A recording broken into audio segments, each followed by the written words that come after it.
You're watching Let's Chat.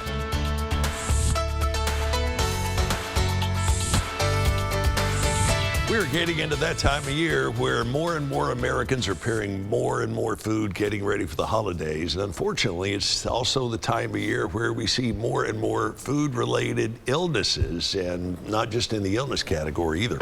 We turn now to Ryan Brown, who is with the Environmental Health Program at the Hamilton County Health Department. Yes. Ryan, good to see you. So many bases to cover, so little time. Where do we start? Yeah, so it's good to know that there's a big risk during the holiday season for foodborne illness. So people are cooking large meals, lots of different dishes, holding them for long periods of time, traveling with food, and there's a risk that if they do things improperly, they could get family members and friends sick. What do you see as the number one offender in this? I'd say the number one offender is leaving food out at room temperature too long. And as a general rule of thumb, and I know it depends on the food itself, but what is classified as too long? So I'd aim for not letting things stay out more than 2 hours. Once you pass 2 hours of just sitting at room temperature, bacteria can start growing on food to harmful levels. Especially a lot of foods that contain mayonnaise, other dairy products, eggs, that's all just waiting to get you sick. Yeah, there's a lot of different foods, any meat products, dairy, eggs, cooked vegetables can even cause illness if it's left out at room temperature for long periods of time. All right, when it comes to the turkey, as many people are preparing for Thanksgiving, some safety tips on that. Number one, how to properly thaw the turkey.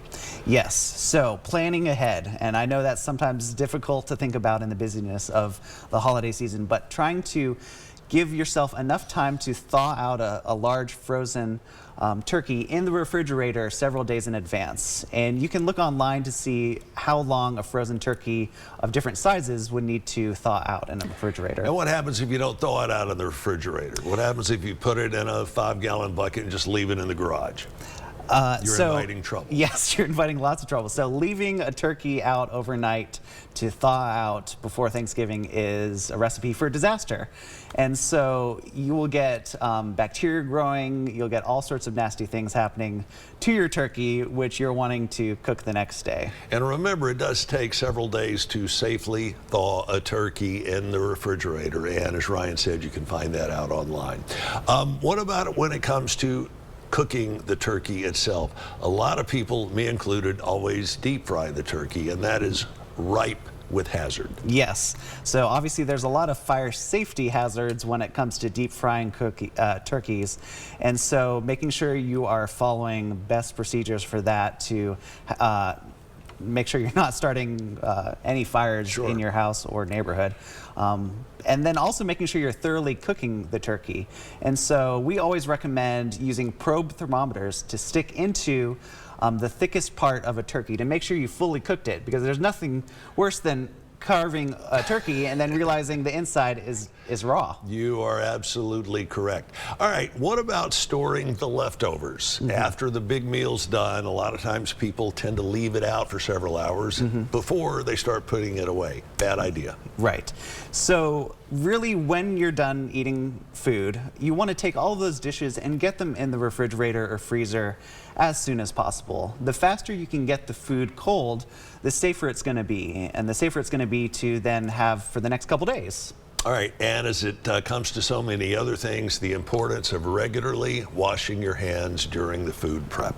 Yes. Tell me about that. I can't speak enough to how important it is to wash your hands during food preparation, before you begin starting prepping food, during food service, before you're sitting down to eat. There are so many illnesses, viruses, bacteria that can be prevented from washing your hands. And even if you use food gloves, it's always a good idea to wash before and after you take them off. So no doubt about it. Ryan Brown, thanks so much for joining us. Yeah, thank you. You can find out more about the way to keep you and your family safe as we head into the big eating season of the year.